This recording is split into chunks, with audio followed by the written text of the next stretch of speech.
All right, we're live. Welcome back, everyone, to the 14th episode of Aspire, the Leadership Development Podcast, where we will be discussing the visions, inspirations, and experiences from top educational leaders. My name is Joshua Stamper, and you can connect with me on Twitter or on Instagram at Joshua_Stamper. This week, I'm so thrilled to be joined by Jeff Veal, administrator in Prosper, Texas, speaker, blogger, co-creator of Lead Up Now and the Lead Up Chat on Twitter. Also, the one thing that he loves to be known as is a husband and a dad. Jeff, thank you so much for joining us today. Thanks so much, Josh. Jeff, as you know, the show is centered on leadership development. Your journey is a little bit different because I know you. It's a long story and a wonderful story. And I'd love to hear your personal leadership journey and how you became an administrator. I think ultimately we ground everything that we do, right, in the aspect of like influence, and leaders are challenged and tasked with developing other people. And so for me at a young age, when I was in high school, I knew that I loved people and wanted the opportunity to make a difference somewhere, somehow. And it just so happened for me that faith is a big part of that intersection story for me of being a leader. And so for many years, coming out of college and in my 20s, I had the opportunity to serve full-time in a ministry setting. And it was really there that I developed a passion and a calling for leadership and the development of people for something bigger and greater than themselves. I had the opportunity to have a lot of people invest in me and to show me what it was like to lead others, and a lot of what it is to get behind people rather than being in front of people, a lot of taking care of others before taking care of yourself, and making certain that at the end of the day, you can put your head on your pillow and understand that you added value to other people. And I hit a place in my journey in ministry where I knew I had the ability to take everything that I had learned in my degrees and those experiences and pivot to education. And in doing so, I found myself in a wonderful place of elementary education. And I credit the people who surrounded me, my team, my principal, who really saw all of my previous experiences as an asset rather than a threat, because that venue allowed me just to continue to develop my skills as I went from working with middle school and high school students, particularly, to working with our youngest learners in the elementary setting. And from there, I knew right away, I think within my first year of education, I started working on my master's in administration. And I had the opportunity just over the next couple of years to hone that craft and transition probably fairly quickly to getting to serve in different places, to influence at both my team level and then at a campus level, and found my desire in my heart. It was a hard one to step out of the classroom into more of that position at the campus level. I always tell people this, that your leadership should always extend beyond yourself. Knowing that you have the opportunity to be a major influencer beyond just your sphere, that maybe perhaps it's something beyond you. And so I think for a lot of folks, what they really need is somebody who will give them permission to step into that space. Often in my interactions with teachers, especially when we talk or we conference, it's giving them the question of, have you ever considered, and talking about building capacity in them and helping them to see that they have so much to say and so much to offer. And so one of the reasons why in my leadership journey, I get real joy out of the role that I serve in is partly to hopefully help instill or speak into what I consider my colleagues, in addition to the students that I have the opportunity to develop as leaders or to speak into them. Sure. And so when you were going through your leadership journey as far as your preparation as a teacher, how did you go about that journey? Right. So my background, I had a college degree that afforded me the opportunity to be able to be. I could either chosen to kind of a track, right, of going into education, or because of another degree that I had of going into ministry. And the thing I always tell people too is that ministry and education, public education, are not all that different. It's all about equipping, investing, building people, all the relational skills that you learn. And so for me, I always tell people the story. It was a season of my life where I was talking with my students, with my volunteer teams, extensively about living your life with purpose and passion. And so I found in the midst of challenging others, I was challenged, and thoughts towards how do I missionally live for other people, knowing that it's that whole I've been blessed to be a blessing for other people, and to take that influence into a different arena. And it's with that at every step of the way, thankfully, there have been people who are around me who've given me platforms to be able to do that. And in turn, I think really for all of us, it's about leveraging opportunities. And when we see opportunities for other people, we need to provide that for them. And so I think in terms in education, we have a lot to learn about providing multiple on-ramps for people, and to think in terms of the journey for people as escalators and not elevators for people, so that they can take steps to grow, and providing multiple pathways with leadership, and it not be so flat. Because we have a lot of people around us who, when given the opportunity, will do some pretty incredible things in our schools. And it just so happens that I saw spaces, I stepped into those because people gave me the opportunity to do that. And so I knew that for me, probably the calling was never going to be bound, as I hope it wouldn't be for anyone, as this is the only thing I'm going to do with my whole life. There was a time in my life when I thought the only thing I will ever do is ministry. And then 11 years into that journey, there was a completely different door and completely different opportunity for me to walk through. And so I become pretty passionate about that whole never say never, because you never know where you will find yourself, and to be open to where that journey may take you.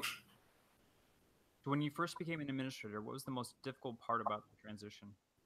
That's a really great question, because I just shared with my own staff team this last week that I left the classroom on a Friday and I was an administrator on a Monday.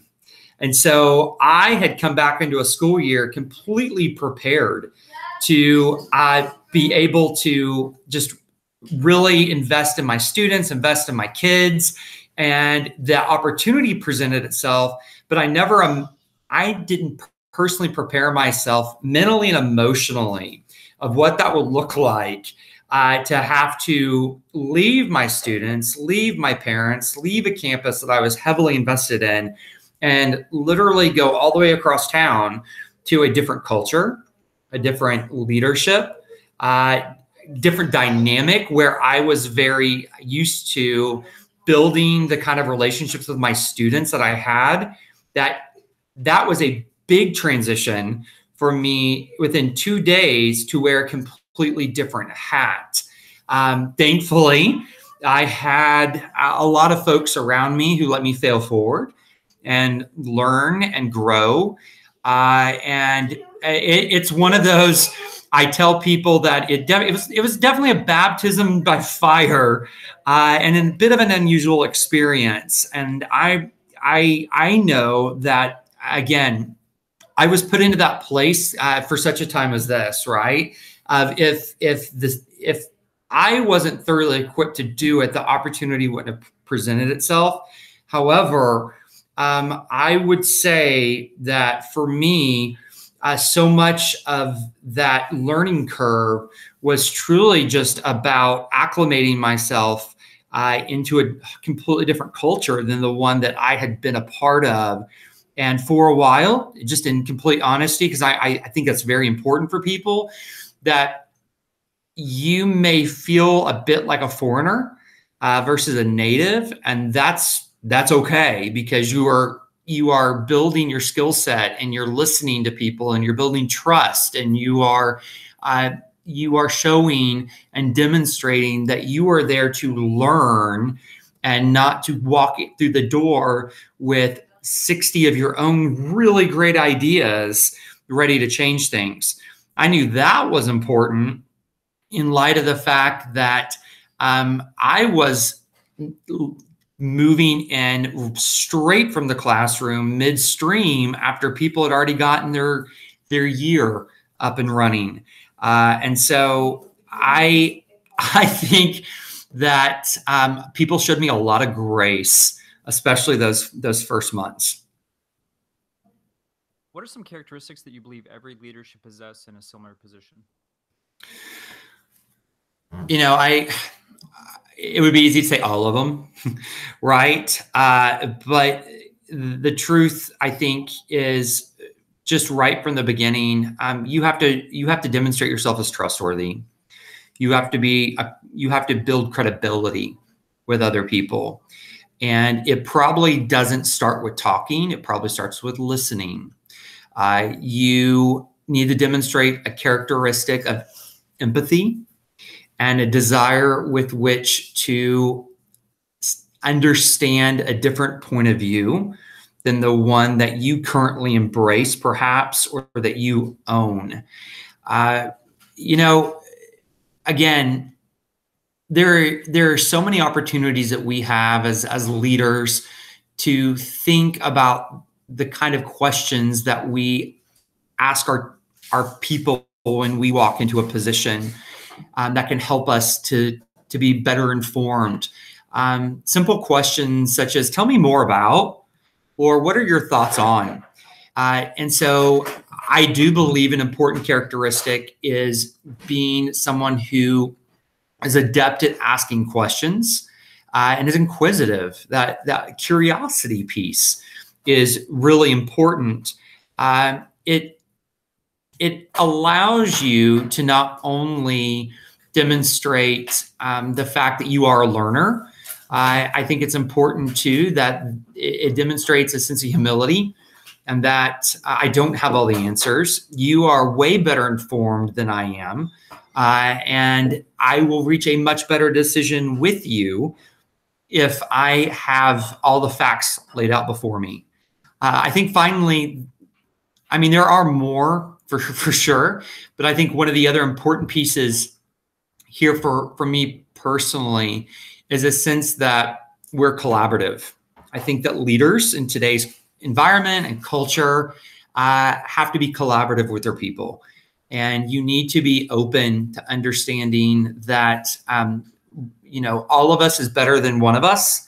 And that truly operating from a strengths-based perspective means that if we're doing this right, we're surrounding ourselves with people who excel in areas that are far superior to our own. One of the benefits that I really felt like I gained in not being in the public education sector for such a long time was making certain that you surround yourself with people who are not yes men or yes women, yes people, right? It's easy to find people who you can surround yourself with and it become an echo chamber pretty quickly. And so you need to make certain that you surround yourself. If we're hiring the way that we say that we're hiring teachers, we're hiring counselors, support staff, other administrators who will challenge our thinking and then be behind us when the decision has to ultimately be made. And together us build something and have a shared vision and have shared ownership, because together we all own it. This idea that it's mine or that it's yours, to operate it and achieve at high levels for what is needed for students and our families. This is not one of ours, it's all of ours. And so you have a unique experience because you're coming from ministry and then you go into teaching and then administration. So with that experience, did you feel like you had an ultimate goal to change education? Or was there a certain aspect of education that you wanted to change? I think for the first year, it's a lot of just eyes wide open, and you are, like any brand new person, regardless of if you've been in another profession. And thankfully, Josh, there are so many incredible educators who came from another career path because they bring with them invaluable life experience. And so I look to hire a lot of people who've been in another career because they bring with them some really profound and ultimately important skills with them and the perspective. And so, I don't think that the first year I had an agenda other than I knew I loved teaching and surrounding myself with people. And I wanted to be able to make a difference. But I think quickly, because I came from a perspective that allowed there to be a lot of fluidity of ideas and innovation and the ability with which to fail forward and take risks, that I quickly, not just in my setting, but just education in general, see the need with which to take some of those arenas that I've been able to operate so freely in and think about how can we reconstruct those, or how can we compress those, or break down some of the barriers for people. A lot of people look at education on the outside and wonder, what are they doing inside those walls? What do they do inside that building? And so I think for myself, a lot of my personal mission has been one of two things as I transitioned from a classroom into an administrative role. One was the work that I've been really grateful to get to do with Lead Up and Lead Up Chat, which is about empowering all leaders and moving the conversation forward in education about leadership and culture and growth and shifts, because I think that's important work. And then I think the other side too is my own personal mission to rebrand perceptions about education that exist. I have the opportunity to be on the phone quite a bit with parents on a day-to-day basis. And we generally default to the area that we know, which is our experience. And for a lot of parents, their experience in a classroom was 20, 30 years ago. And I get the privilege to have a conversation and dialogue about really how much it has changed. And sometimes we get to completely recalibrate what those expectations are for good. And I love it when we can end a conversation. Maybe we've been talking about instructional practices. We've been talking about what our teachers are doing in the classroom. It may have to do with behavior. And a lot of times, I know the conversation has gone to a great place when, whether I'm meeting with a parent face-to-face or on the phone, where they say, wow, it's really refreshing to hear how much we are being thoughtful about thinking about the whole child, or about their child and meeting their child's needs. And that at the end of the day, it makes you feel really good to know that we may have created a small mind shift that, they're going to go to grocery stores, they're going to go to parks, they're going to go to their kids' baseball, soccer games, and they're going to have a conversation about what they're doing over there is truly impactful. So as a lead learner, how are you able to instill consistent growth and discovery with your staff? Part of how we do that is truly, I'm just going to put it out there, backing off, listening to ideas and saying, go try it, go do it.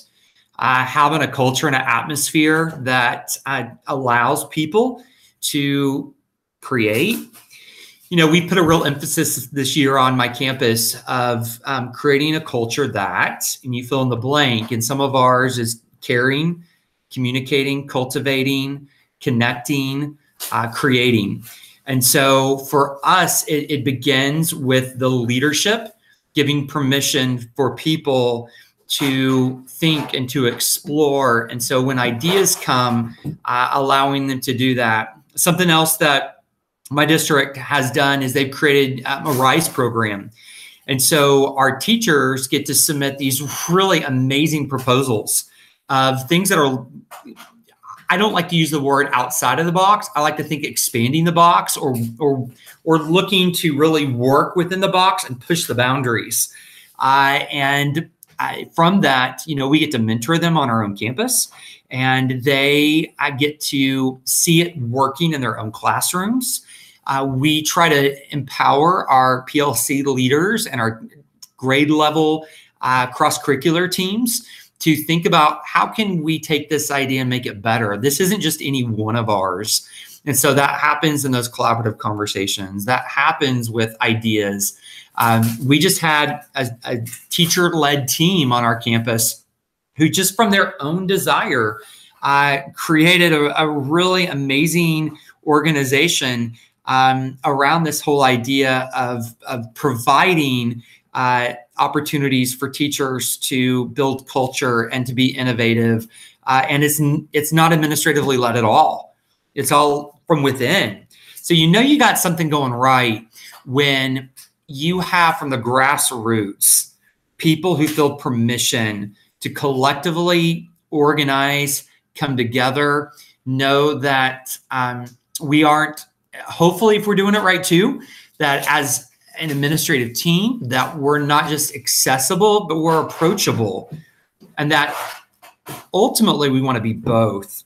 A lot of people talk about having an open door, don't they? Like, my door is open, come see me.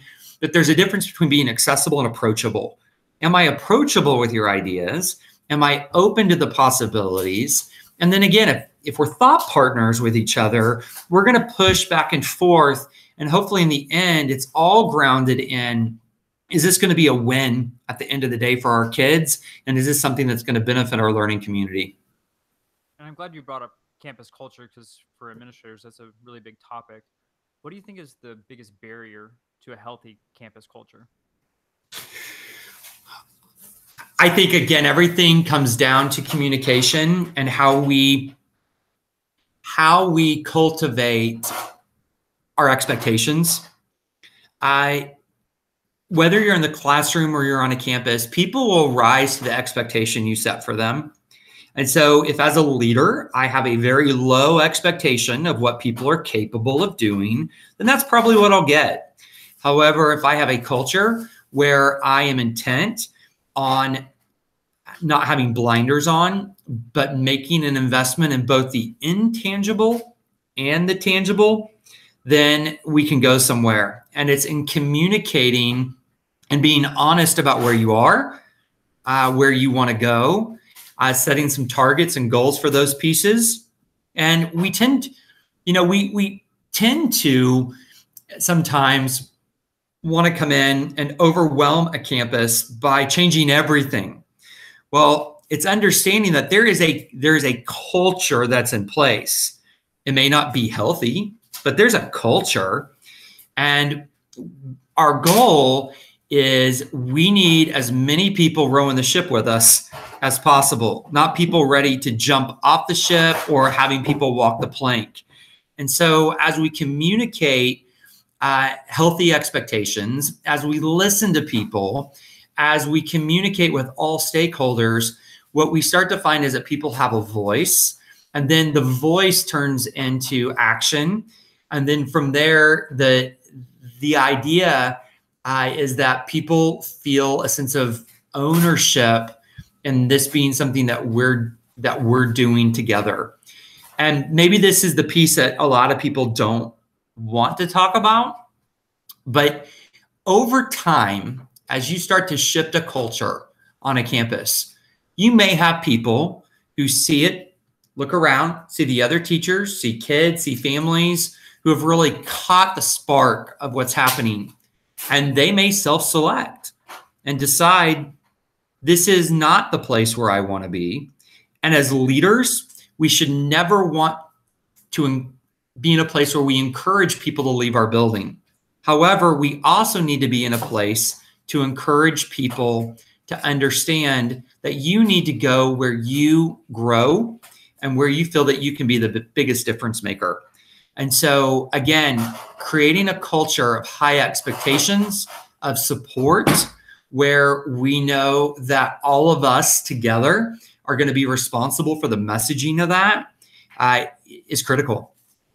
So I love what you said about voice. What do you do on your campus to increase student voice? So for us, student voice shows up particularly in our culture of clubs. That's a big place. So there's the extracurricular, the above and beyond, where we want students to own it, where we want students to, first off, we got to start being okay with saying that school can be fun and that it should be fun. And so that's one place. I think another piece of student voice is how we on our campus put a lot of emphasis on what we would deem as performance tasks. So rather than tests or quizzes, students are really owning their own presentations. And so whether it's through choice boards or whether it's through the opportunity to choose from a menu of options or to be able to create whatever within kind of that scope of what is being studied is a possibility. And so if we are thinking through this lens, I see it all the time where I will walk into a classroom, and if there are 25 students, I may see just about every single student doing something different from another student, whether they are doing it where they're creating something, where they are getting a presentation, where they are working on a Chromebook. We're a one-to-one campus.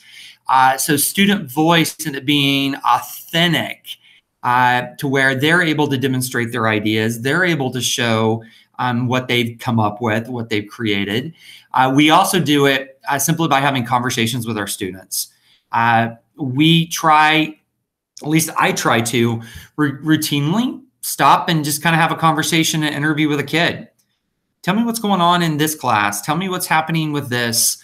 And so it's on a person by person basis and conversation that it's happening with our administrative team. We put our heads together and we talk about what we've heard students saying. I would love to say I get to do that every single day.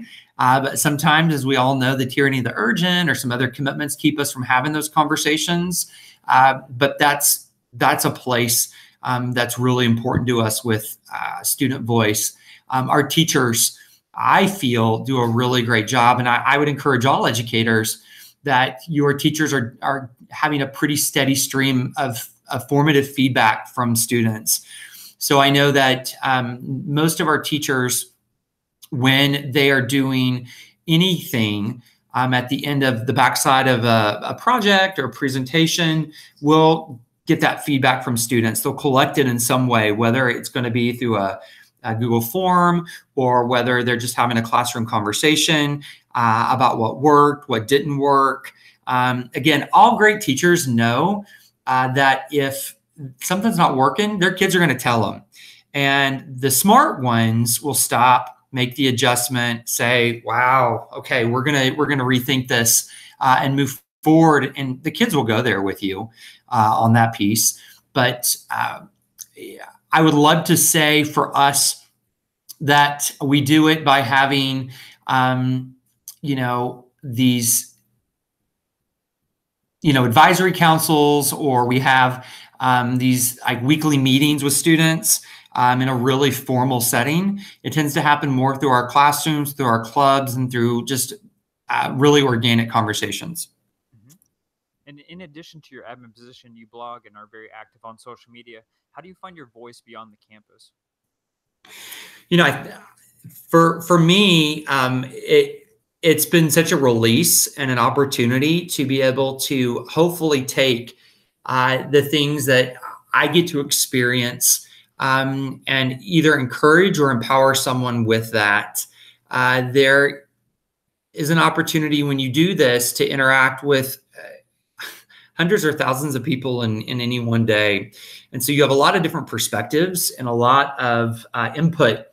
And so I like to think of when we blog, when we are in chats, when we are doing direct messaging, whatever we may be doing, that input has an outlet somewhere, and that it hopefully is a way in which I am able to take all those learnings and invest in somebody else.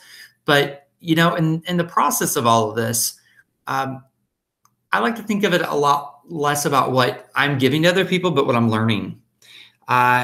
So many of the ideas that I think to bring to my team or to talk with teachers, maybe like, where did you hear this? Where did you learn this? By being just a connected educator and having the opportunity to see what other people are doing, how other people are thinking. Some of my best friends in the world have come from the fact that we took a risk and we jumped out there and got connected through Twitter or through Voxer or by the blogging world. And you end up finding other people with shared interests and passions as you. And then you meet them at ed camps, you meet them at conferences, you find them in random places, sometimes like in an airport or something, because you end up connecting at such a deep level with other people who have a shared heart or mind on different areas that you just feel that vibe with them. So how did Lead Up Now even come to fruition? Yeah, that's a great question. So in the fall of 2014, I really kind of began my being a connected educator journey. In the process of that, I was able to connect with, through all of that, Dr. Nathan Lang. And the two of us put our heads together and we saw that there were some areas that we thought we could speak into. We saw that this concept of leading up, leading from the middle, and leading down was a voice perhaps that was absent at that time from the conversation. And so we attempted to think, okay, where could we put time and space from what we were doing? At that time, he was serving in a large district as a director of curriculum instruction. I was on a campus as an administrator. And so we both brought some really unique perspectives at that time that we weren't seeing as much of a number of years ago. And so from there, we knew that we wanted to be grounded in a conversation that was attractional to anyone that was just looking to want to grow as a leader. And so we, from there, soft launched a chat and a conversation. And right away, it just resonated with people because we were speaking to the everyday higher level conversations that were important and to people about about the profession and being better at what we do. And we wanted every week to get people to think and to do a deep dive into maybe thinking a little bit more at a higher level so that that higher level thinking would have practical implications in the day-to-day work of what they were doing. And there are phenomenal chats that are very, very specific about getting better in one area. But for us, our passion, and it has continued to be our passion now a number of years later, is to be able to appeal to a wide audience with a wide perspective on growing as leaders and feeding both your heart and your mind so that you can hit the office, hit your campus, the playground, wherever you may be on Monday, and to be better than you were when you left there on Friday. That's awesome. And so in closing, for those starting their leadership journey, what advice do you have for them? I would say take every opportunity to give yourself some grace and understand that you're going to make some mistakes, that you need to be certain that you surround yourself with at least 2 to 3 other mentors who are safe for you to have conversations with and to be able to problem solve with. There may be those times as a leader where you want to go to those places for venting or for being able to just partly unload all of the multiple thoughts that are going through your mind, and understand that a really great place to arrive at is that you're not going to have all the answers. Someone else may, and that in your journey, you will have an obligation and an opportunity at some point to be able to do the same thing for someone else. And that, it's that whole perspective that's out there. And it may be a bit cliche, but I think it is right. Leaders have to fundamentally understand that the process is not a sprint, it's a marathon. I always like to think about my own journey as I am arriving, not yet arrived.